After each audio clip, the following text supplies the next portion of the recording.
दोस्तों, दिल्ली समाचार में मैं मनोज सिन्हा आपका स्वागत करता हूं। बात करते हैं भारतीय जनता पार्टी ने एक बार फिर से पूरे देश को अपना कार्यकारी अध्यक्ष नियुक्त कर चौंका दिया है। हाल के दिनों में यह देखा गया है कि भारतीय जनता पार्टी के जो फैसले होते हैं, खासकर कई राज्यों के मुख्यमंत्री के जो नाम सामने आए, उसने चौंकाने वाला काम किया है। और जो भी नाम जो राजनीतिक गलियारों में चलता था, जो मीडिया में चलता था, उससे इतर उन्होंने नए नाम घोषित किए, चाहे उत्तर प्रदेश हो, छत्तीसगढ़ हो, राजस्थान हो या मध्य प्रदेश हो। इसी क्रम में उन्होंने बहुत इंतजार के बाद अपना कार्यकारी अध्यक्ष नियुक्त किया और पार्लियामेंट बोर्ड ने नितिन नवीन जैसे युवा नेता को सामने लाकर फिर से देश को चौंका दिया। सारे अटकलों को पानी फेरते हुए उन्होंने कहा कि अब भारतीय जनता पार्टी का नया कप्तान होगा नितिन नवीन, जो बिहार के दीघा से 5 बार के विधायक रहे हैं और अभी वर्तमान में सड़क निर्माण मंत्री रहे हैं। स्वयं नितिन नवीन के लिए भी यह नई बात थी, उनको भी अप्रत्याशित लगा। लेकिन नितिन नवीन ने एक बात जो मीडिया के सामने आकर कही है, उन्होंने कहा कि भारतीय जनता पार्टी अपने कार्यकर्ताओं के समर्पण और उनके डेडिकेशन पर नज़र रखती है और उसी लिहाज से उनका नाम सामने आया है और अपनी इस पारी को पूरी शिद्दत के साथ वो निभाने के लिए तैयार हैं। उनकी ताजपोशी दिल्ली में जेपी नड्डा ने किया और जिस तरह से उनका स्वागत किया गया, उससे यह तय है कि आने वाले दिनों में भारतीय जनता पार्टी को नया कप्तान नितिन नवीन के रूप में मिलेगा।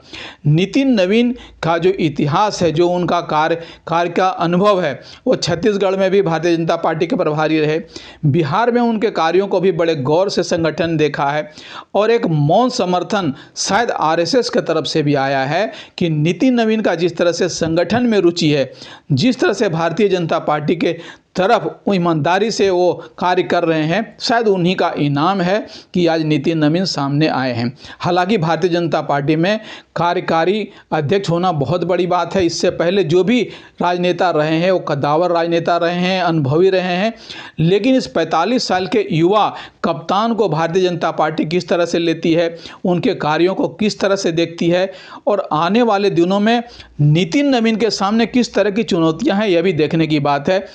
क्योंकि कई बड़े राज्यों में चुनाव होने वाले हैं, जिसमें सबसे बड़ा राज्य उत्तर प्रदेश है और ऐसे में एक बात कही जा रही है कि नितिन नवीन कायस्थ समाज से आते हैं और कायस्थ समाज का एक बहुत बड़ा प्रतिनिधित्व बिहार में भी है, पश्चिम बंगाल में भी है और उत्तर प्रदेश में भी है।